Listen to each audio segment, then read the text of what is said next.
Shalom Bapak Ibu, ya. Firman Tuhan kita berjumpa kembali dalam hadirat Tuhan, dalam sukacita untuk beribadah kepada Tuhan.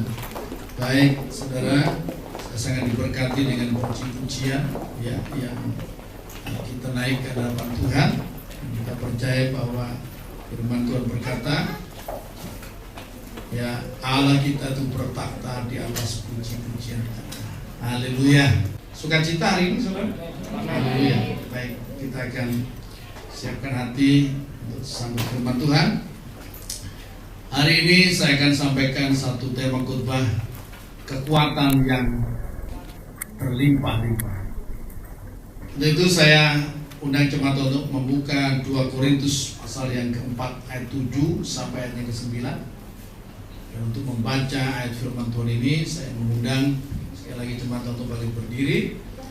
Kita akan bergantian membacanya, saudara. Ya, ayat 7 saya akan baca, ayat 8 nanti jemaat bersama-sama, dan ayat 9 nanti kita baca bersama-sama. Kembali, ya. 2 Korintus pasal yang keempat ayat 7, demikian. Tetapi harta ini kami punyai dalam bejana tanah liat, supaya nyata bahwa kekuatan berlimpah-limpah itu berasal dari Allah, bukan dari diri kami. 8. Dan segala hal kami dilindas, namun tidak terkejut. Kami habis akal, namun tidak putus asa. 9 kita baca bersama-sama, 2, 3. Kami dianiaya, namun tidak ditinggalkan sendirian. Kami dihempaskan, namun tidak binasa. Amin. Silakan duduk kembali. Saudara, pada waktu kami melaksanakan doa malam, ya, ada seorang pemuda yang mendekati saya, yang dikatakan, Om, ya, ini saya barusan melayani ada seorang teman, ya, teman sekolah saya. Dia putus asa dan hampir bunuh diri, ya. Kemudian dia layani, ya. Nah, dia bertanya juga, Om, apa yang harus saya lakukan? Saya sampaikan, kamu harus sampaikan hal ini, ya. Nah, kalau nanti ada waktu, ajak dia untuk main ke sini, saudara, untuk kita bisa berbincang-bincang. Sekasihan Tuhan, barangkali itu hanya terlihat satu saja itu, ya. Tapi sebenarnya mungkin saja ada banyak orang di luar sana yang mengalami perasaan atau situasi yang sama seperti yang dialami oleh anak muda, saudara.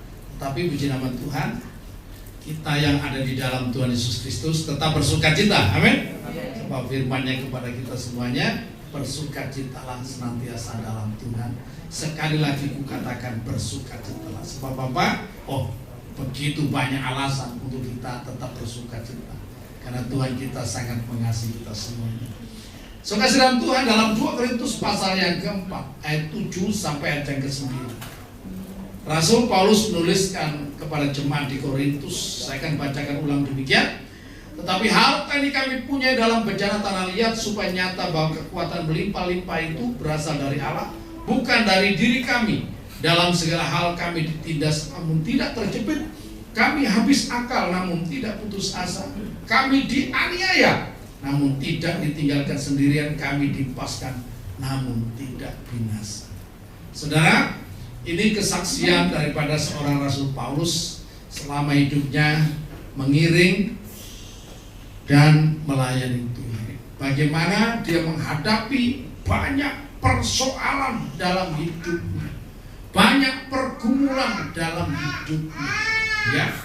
Dia katakan bahwa, ya, sebenarnya dia sama seperti orang yang lain, punya kesempatan untuk berputus asa, punya kesempatan untuk patah hati, saudara, ya.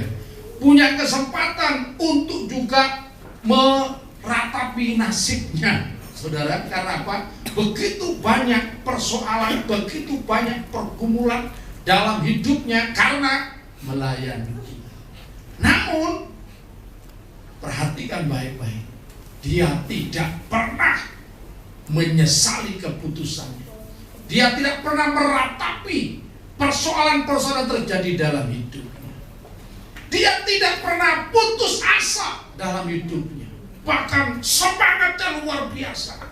Bahkan ketika dia menghadapi satu kematian, ketika dia disidang dan diputuskan untuk dihukum mati karena nama Yesus, saudara, ya, dia bahkan semangat dan dia memberikan, saudara, pesannya yang luar biasa untuk murid-muridnya yang tertulis dalam 2 Timotius pasal yang keempat itu, saudara. Nah, itu saya akan bacakan 2 Timotius pasal yang keempat itu, ya.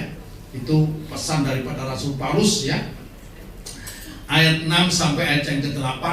Mengenai diriku, darahku sudah mulai dicurahkan sebagai persembahan dan saat kematianku sudah dekat. Aku telah mengakhiri pertandingan yang baik, aku telah mencapai garis akhir, dan aku telah memeliharanya. Sekarang telah tersedia bagiku mahkota kebenaran yang akan dikaruniakan kepadaku oleh Tuhan, Hakim yang adil, pada harinya, tapi bukan hanya kepadaku, melainkan juga kepada semua orang yang merindukan kedatangannya. Perhatikan baik-baik semangatnya, ya, dan juga motivasinya tidak pernah kendor sedikit pun.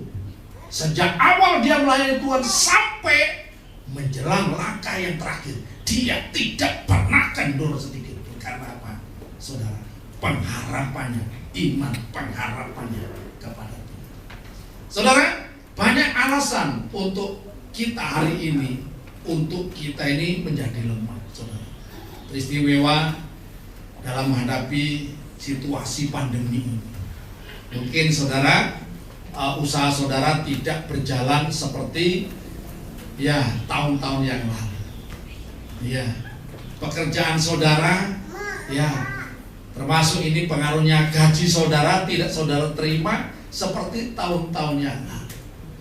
Keadaan dapur saudara hari ini persediaannya tidak seperti tahun-tahun yang lalu. Aktivitas saudara tidak seperti tahun-tahun yang lalu. Ya, dompet saudara juga tidak seperti tahun-tahun yang lalu, saudara. Namun kita juga punya banyak alasan untuk kita tidak menjadi lemah, saudara, dalam Tuhan, sekasihan Tuhan, ya. Nah, untuk itu kita perlu belajar dari para rasul dan para tokoh-tokoh iman kita, ya. Yang pertama, kita akan, ya, melihat sumber kekuatan kita, ya. Para tokoh-tokoh iman memiliki kekuatan, termasuk tadi saya sebutkan Rasul Paulus, ya. Mengapa dia memiliki kekuatan ini menembakkan sampai langkah yang terakhir, spiritnya itu terus menyala untuk Tuhan, tidak pernah kendor, ya. Semangat pelayanannya luar biasa, semangat beribadahnya luar biasa, semangat untuk bekerjanya luar biasa, ya. Ada rahasianya. Yang pertama, ya, sumber kekuatan kita atau sumber kekuatan mereka dari firman Tuhan atau dari janji firman Tuhan.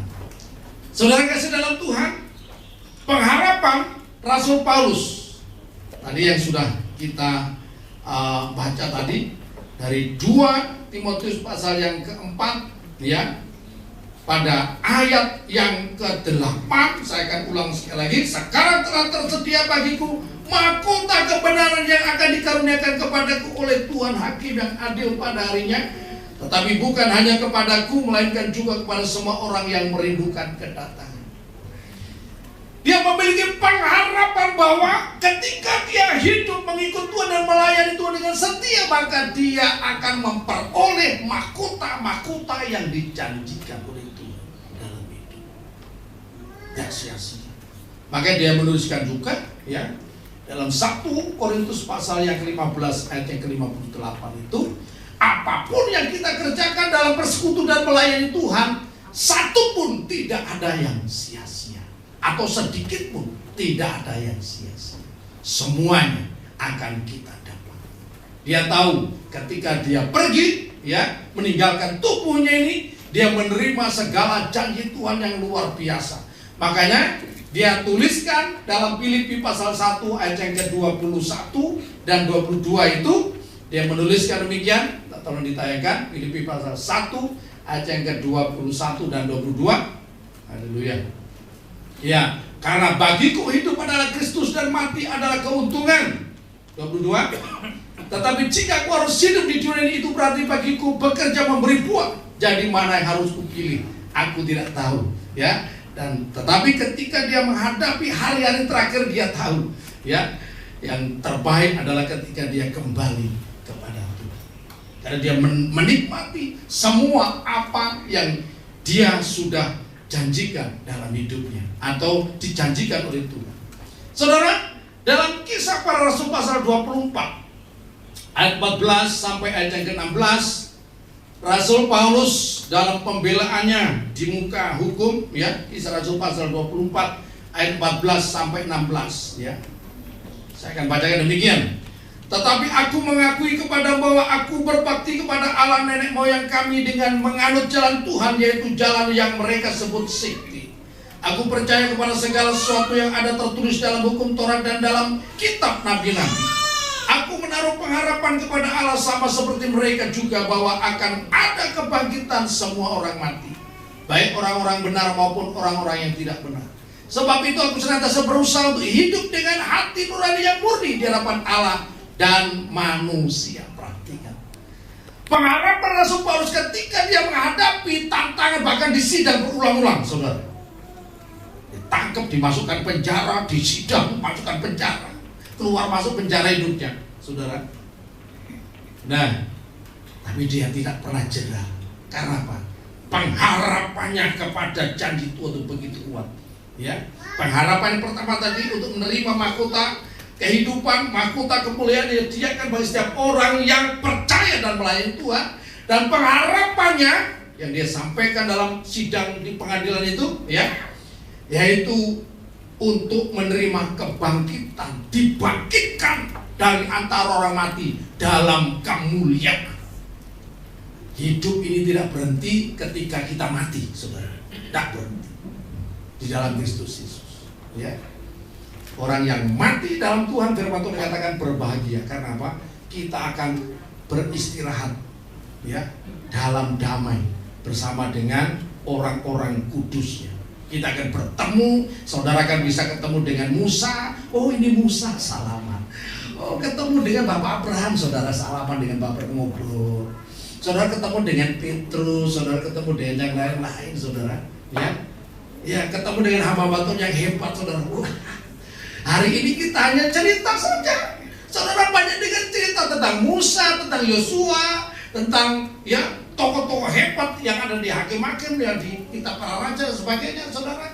Ya, tetapi ketika kita pulang, kita ketemu dengan semua mereka, bersekutu dengan mereka, saudara. Dan tidak hanya di situ, tetapi ada satu janji Tuhan bahwa kita semua yang mati dalam Kristus akan dibangkitkan dalam kebangkitan yang pertama, dibangkitkan dalam kemuliaan. Ini pengharapan Rasul Paulus, sehingga dia rela sekalipun dia harus diputuskan untuk dihukum mati, tidak menyesal, ya. Rasul Paulus itu dipancung kepalanya gara-gara Injil, pancung kepalanya. Petrus disalib terbalik, kakinya di atas. Andreas disalib dengan huruf H. Andreas, ya. Thomas dibakar dan ditombak di India, saudara. Tidak ada yang menyesal, tidak ada menangis, tolong ampuni saya, ya, udahlah, aku udah Yesus-Yesusan, tidak ada yang begitu, ya. Kenapa? Karena pengharapannya akan janji Tuhan. Haleluya. Ya, kita semua akan menanggalkan tubuh ini dan kembali, dan, ya, tapi pada waktunya nanti kebangkitan, semua orang-orang mati yang dalam Tuhan Yesus akan dibangkitkan dalam kebangkitan yang pertama. Dan firman Tuhan dikatakan berbahagialah orang-orang yang dibangkitkan dalam kebangkitan pertama. Pada waktu penghulu malaikat meniupkan sangkakalanya, tototet, tototet, maka yang pertama, orang-orang yang mati dalam Kristus akan lebih dahulu bangkit, akan naik ke surga, ya, berjumpa dengan Tuhan di awan-awan. Dan orang-orang yang masih hidup sampai pada masa itu nanti akan diubahkan dalam sekejap, ya, seketepan, saudara, ya, seketepan, ding, ya, diubahkan. Ya, saudara. Nah, ketika saudara diubahkan, berubah saudara hidup saudara. Keadaan kita berubah, saudara. Ya, saudara yang hari ini giginya sudah pada tanggal goyang-goyang, jangan khawatir, amin. Ya, ketika diubahkan nanti, ting, saudara akan menjadi baru semua, amin. Ya, tidak ada lagi sakit gigi, tidak ada sakit encok, tidak ada sakit rematik, tidak ada lagi.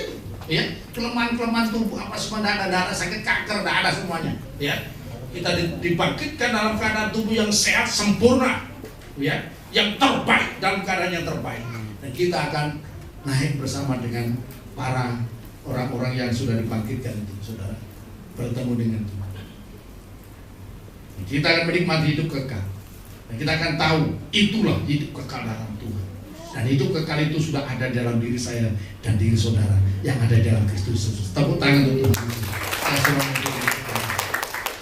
Saudara, kemudian yang berikutnya kepada Bapak Abraham. Kenapa Bapak Abraham ini memiliki kekuatan yang luar biasa? Ya. Ketika umur 100 tahun, ya, terutama Sarah ini, umur 90 tahun dia bisa melahirkan seorang anak, ya, dengan normal. Mendengar seorang nenek melahirkan pasti ketawa, lucu saudara. Makanya anaknya dikasih nama Ishak, saudara. Ketawa saudara. Dalam Ibrani pasal 11 ayat 11 sampai ayat 13 saya akan bacakan demikian. Ibrani pasal 11. Ya, haleluya.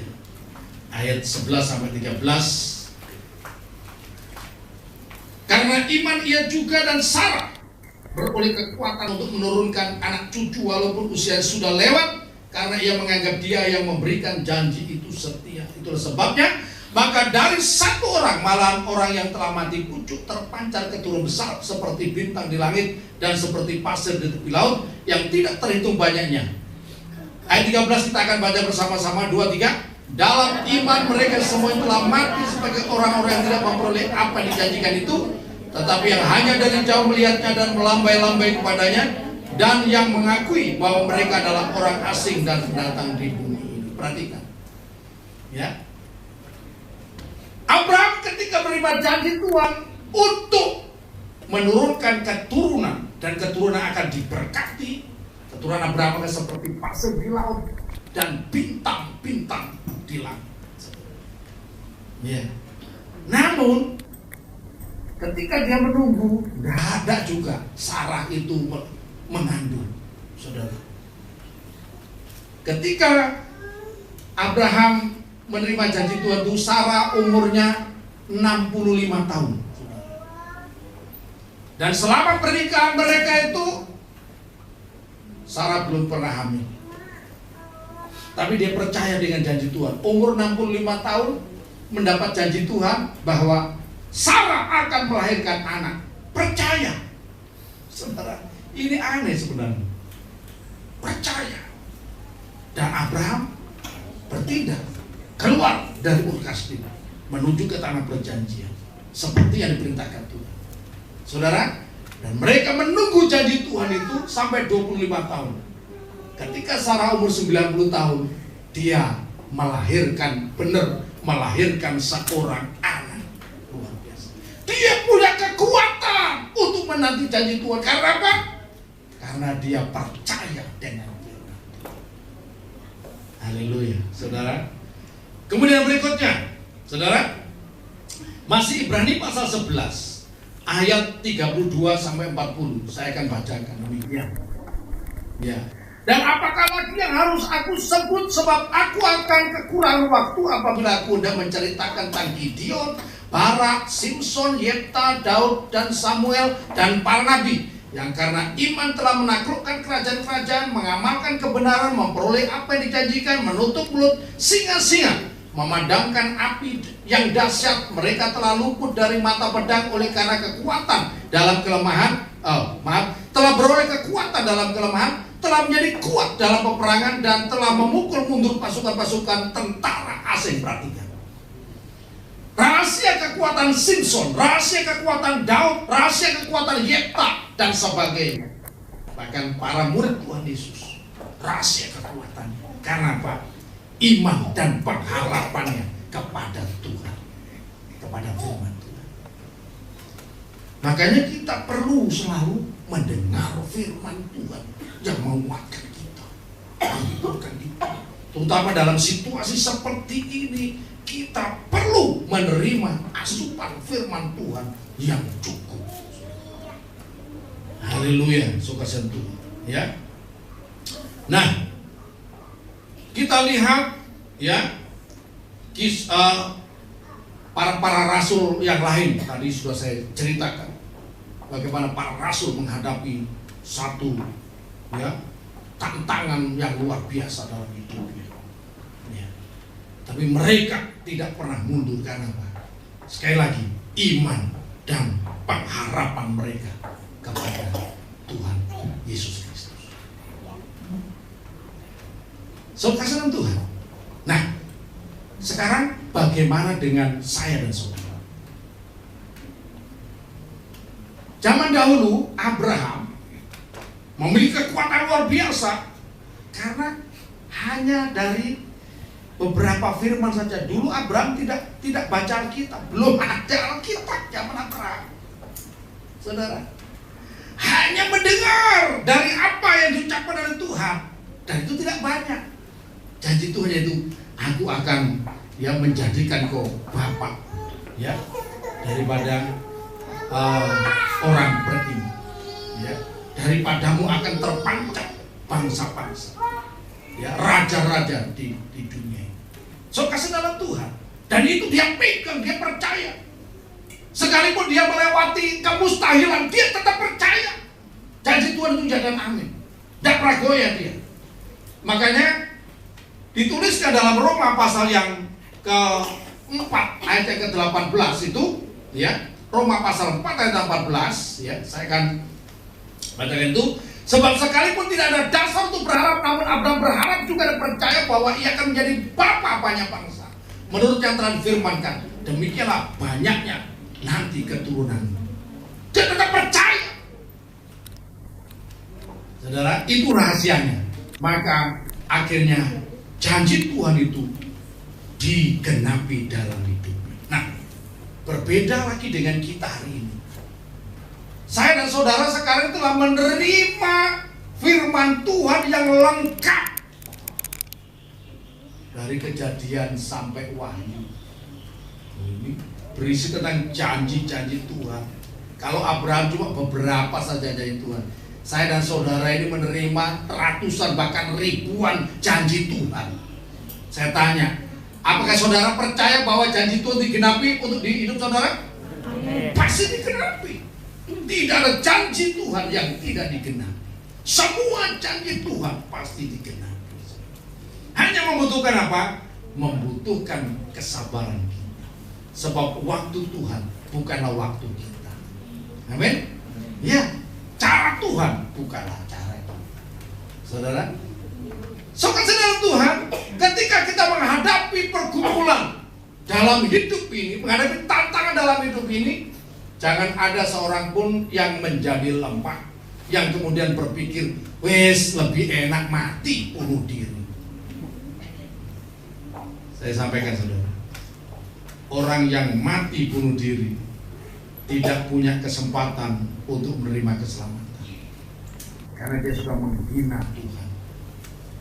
Dia sudah menunjukkan dengan matinya, dengan cara bunuh diri, ya, menunjukkan bahwa dia adalah orang yang tidak percaya Tuhan, menghina Tuhan, bahwa dia sekalipun dia tidak mengatakan Tuhan tidak berkuasa untuk menolong hidupnya, tetapi dengan matinya, dengan cara matinya itu, dia telah menghina Tuhan bahwa Tuhan itu tidak berkuasa menolong dia.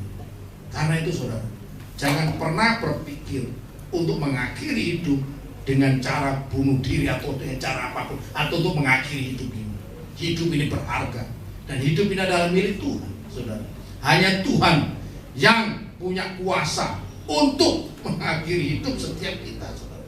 Ya, bukan kuasa kita. Nah, tapi mungkin saudara berkata, Pak, pergumulanku berat, Pak, utangku banyak. Sekarang ini aku tidak bisa, cicilanku Pak sampai mencicil sekarang ini. Ya. Dalam situasi seperti ini rasanya sulit, saudara. Firman Tuhan katakan, kalau engkau percaya, engkau akan melihat mujizat. Ya, selalu ada pertolongan. Bukankah Yesus berkata, akulah jalan, kebenaran, dan hidup, akulah jalan. Yesus juga berkata dalam Yohanes pasal 10:9, akulah pintu. Barang siapa, tolong ditayangkan Yohanes pasal ke 10 ya, 14 ayat 9 ya. Iya, coba sih.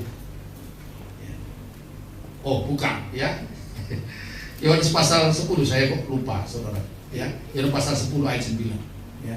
Iya, betul. Akulah pintu, barang siapa masuk melalui aku, ia akan selamat, dan ia akan masuk dan keluar dan menemukan padang rumput. Kalau saudara berada di dalam Yesus, Yesus itu pintu untuk setiap persoalan hidup saya dan setiap persoalan hidup saudara. Tidak ada orang Kristen yang akan mengalami jalan buntu. Selalu ada jalan untuk setiap orang yang ada di dalam Kristus. Karena itu jangan saudara panik ketika saudara menghadapi apapun juga. Selalu ada jalan keluar, bahkan jalan masuk, saudara. Amin. Ya. Nah, karena itu saudara harus baca firman Tuhan, dengar janji Tuhan, saudara. Ketika saudara menghadapi banyak tantangan, banyak kesulitan dalam hidup ini, apa yang perlu kita dengar? Oh, banyak. Tapi hari ini saya ajak saudara membaca kembali Ibrani pasal 13 ayat ini, saudara. Saya senang untuk membaca ayat ini, saudara. Karena apa? Karena ini janji Tuhan yang luar biasa. Kita baca bersama-sama. 2, 3.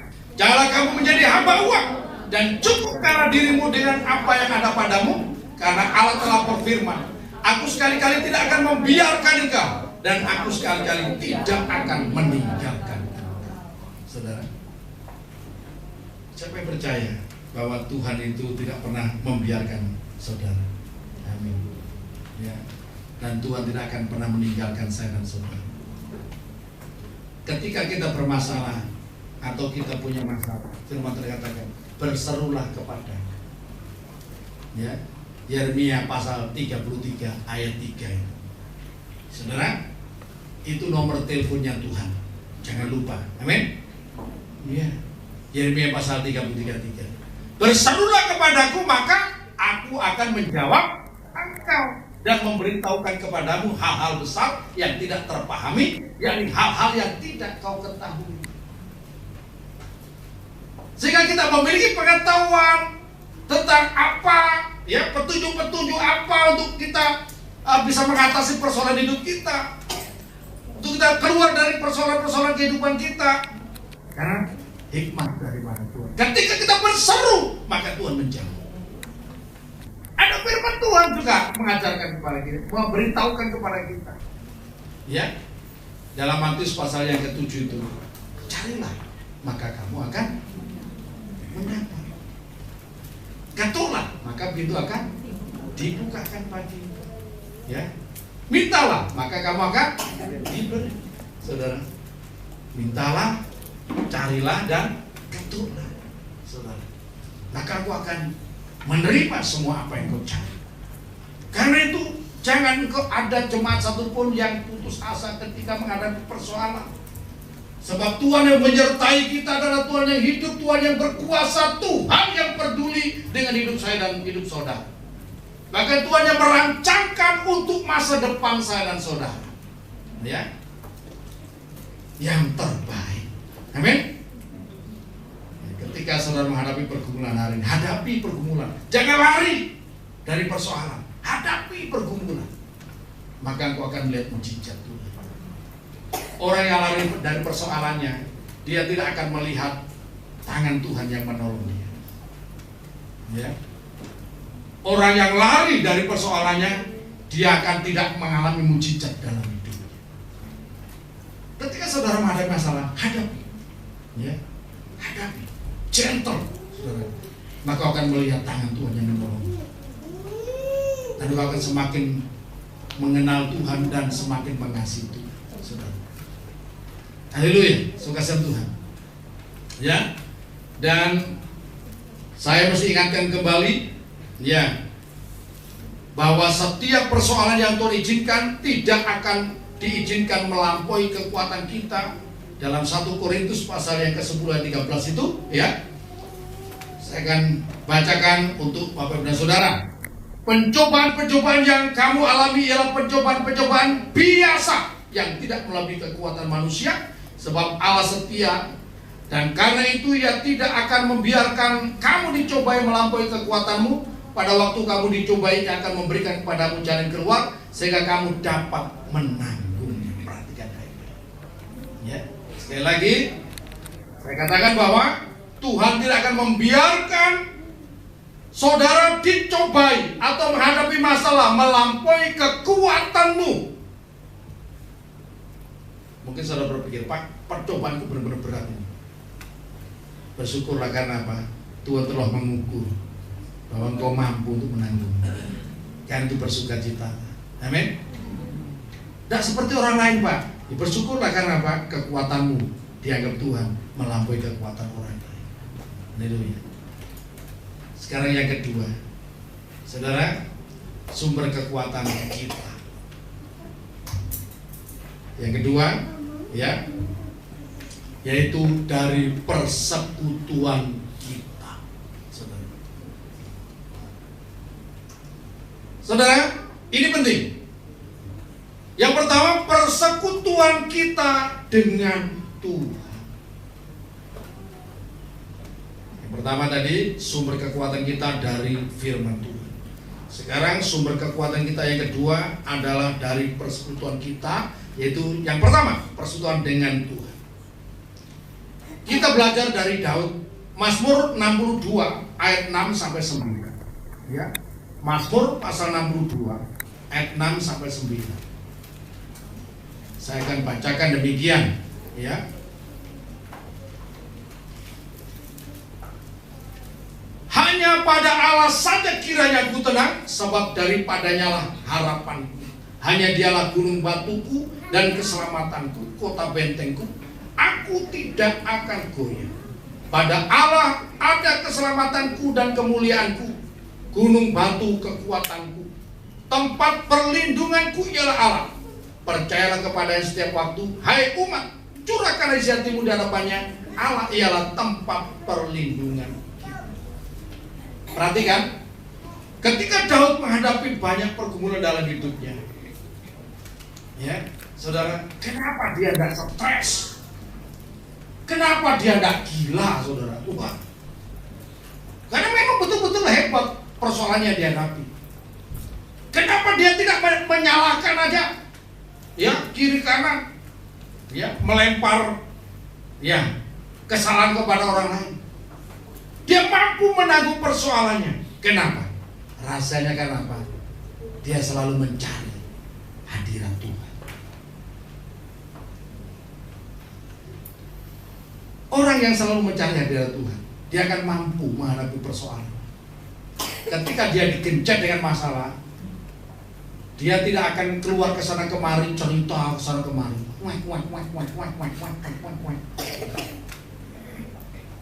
Ya. Biasanya orang yang tidak kuat menghadapi masalahnya, cari jalan keluar dengan apa? Ya, mulailah cerita, menceritakan kesana kemari, kesana kemari, kesana kemari. Hati-hati, saudara. Jangan suka menceritakan persoalan saudara ke orang yang salah. Sebab apa? Itu akan menimbulkan masalah baru. Ya. Ceritakanlah pertama-tama kepada Tuhan dalam doa. Kemudian kalau kurang lega, saudara datang cari gembala saudara. Ya, cari gembala. Cerita. Gembala itu kadang-kadang memang tempat sampah, saudara. Ya. Kadang-kadang ada teman-teman juga gembala-gembala yang lain kalau mereka menghadapi stres datang ke sini. Ya. Saya dengarkan aja ceritanya. Sudah selesai, sudah, ayo kita berdoa. Itu aja pulang, sudah lega, saudara. Nah, kadang-kadang jemaat juga begitu. Ya. Datang ke pastori, Pak, saya mau cerita, nuangis, udah lega, ya, doakan dalam nama Yesus, ya, pulang sukacita. Kenapa? Sudah keluar unek-uneknya. Kadang-kadang kita ini perlu memang untuk keluarkan unek-unek. Tapi jangan salah, saudara. Unek-unek saudara ditangkap orang yang salah, jadi senjata itu, saudara. Nah, aku tahu ini kelemahannya, saudara. Nah, kalau hamba Tuhan, seorang gembala, saudara, tahu persoalan jemaatnya sudah, habis itu dibuang tempat sampah. Itu sudah urusannya dia dengan Tuhan, ya. Ya, itu kita rahasiakan persoalan jemaat. Supaya apa? Nah, supaya selesai persoalan, saudara. Suka sedang Tuhan. Nah, jadi makanya perlu kita membangun persekutuan dengan Tuhan dalam apa?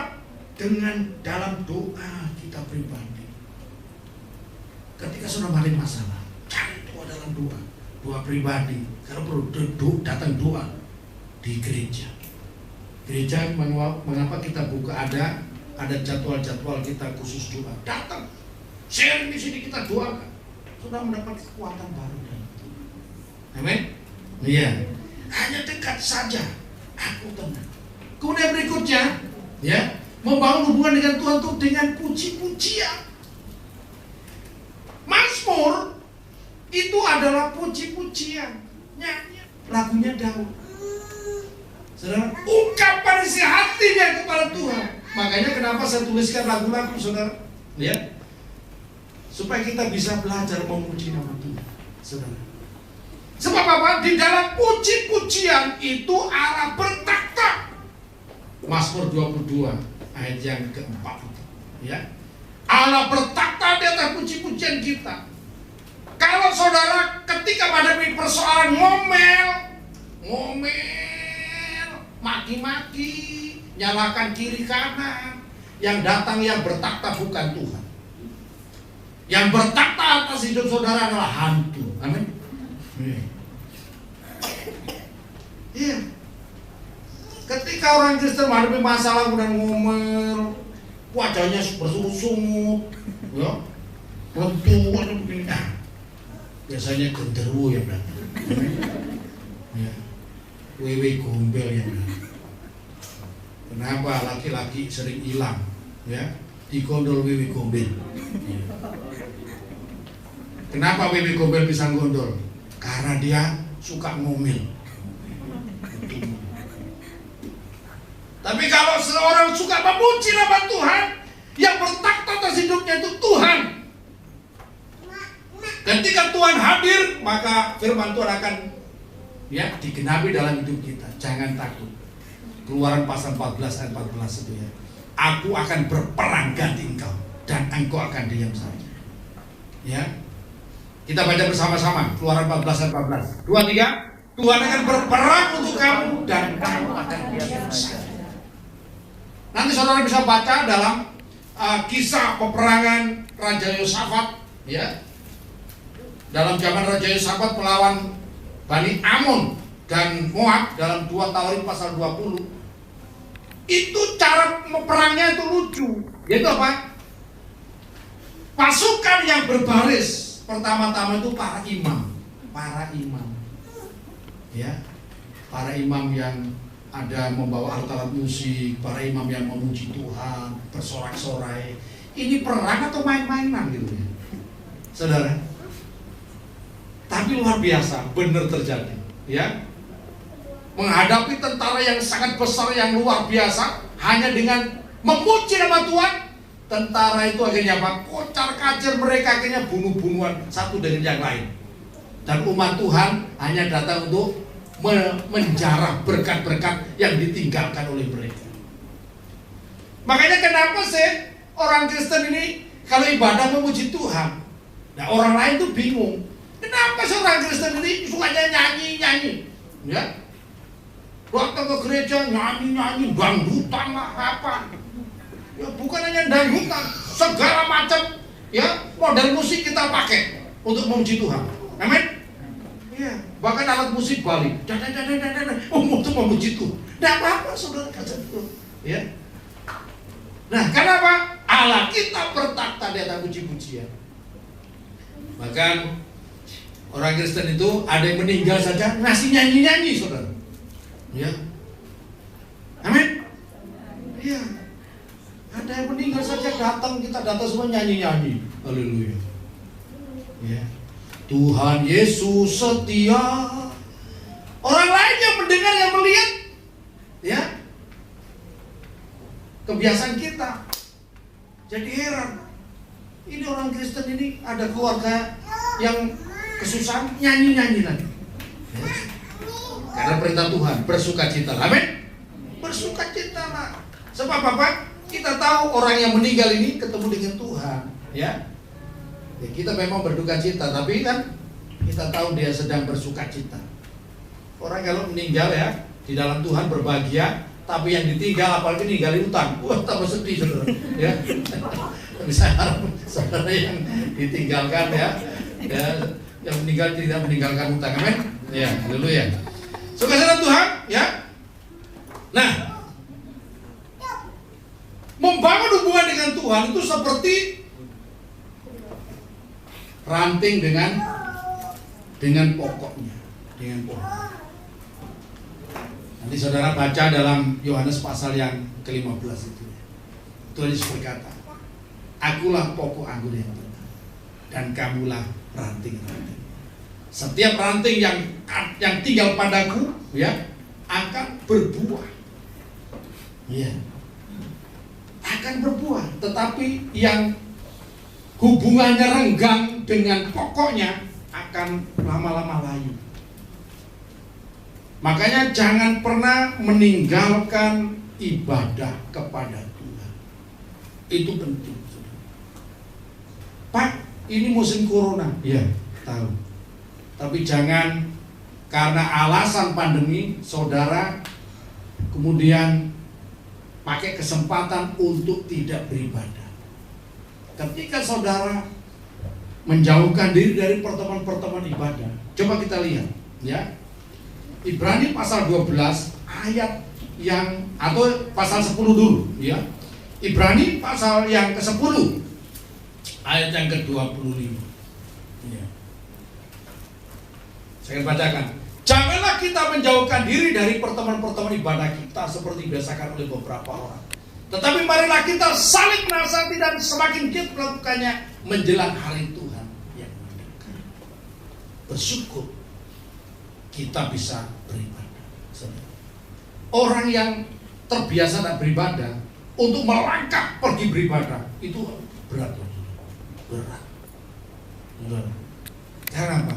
Semakin padam ya. Semakin padam. Jadi kekuatan kita dalam persekutuan dengan Tuhan dan juga dalam persekutuan dengan saudara seiman. Dalam pertemuan ibadah ini. Jangan saudara berkata, "Pak, saya cukup ibadah lewat live streaming saja." Itu kalau kepepet-pepet boleh saja, saudara.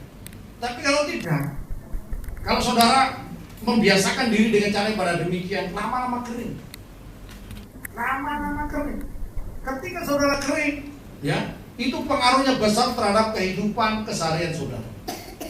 Lama-lama saudara tidak beribadah itu nyaman, aman. Ya. Nggak beribadah itu nyaman, apa semuanya, ya. Nggak ada lagi connect, itu artinya mati. Nggak connect lagi, ya. Berbahagialah saudara kalau masih ada kerinduan untuk mencari Tuhan, datang beribadah, itu artinya masih hidup, ya. Saudara masih punya rasa lapar dan haus akan bersekutu dengan Tuhan, memuji Tuhan bersama-sama, mendengar firman Tuhan. Itu artinya masih hidup, saudara. Berbahagialah. Bapak orang yang masih hidup nanti itu masih punya harapan, saudara. Hidupnya akan diberkati dan bertumbuh. Tetapi orang yang sudah tidak punya rasa sama sekali, saudara, itu, saudara, sama seperti ranting yang sudah kering dan pasti akan dibakar. Tidak bisa dicangkokkan lagi yang sudah kering. Hanya dibakar dalam api. Saudara sedang betul.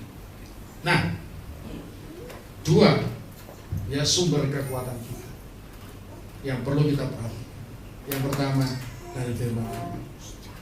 Dengar dan baca firman Tuhan. Ada waktu, jangan pakai yang lain-lain. Kalau ada waktu saudara bersekutu dengan firman Tuhan, itu memberikan kekuatan yang luar biasa. Renungkan firman Tuhan. Makanya Mazmur pasal 1 ayat 1 sampai 3, berbahagia orang yang tidak berjalan menurut nasihat orang fasik, yang tidak berdiri di jalan orang berdosa, sudah lupa sudah.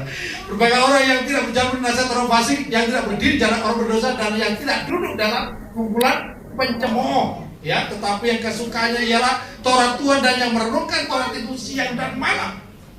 3. Ia seperti pohon yang ditanam di tepi aliran air, yang menghasilkan buahnya pada musimnya, dan yang tidak layu daunnya, dan apa saja yang dibuatnya berhasil. Ya.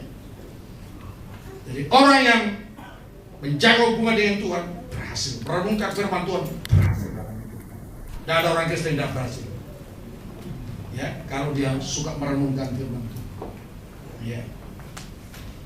Dan kita membangun yang kedua, membangun persekutuan dengan Tuhan dan dengan saudara seiman.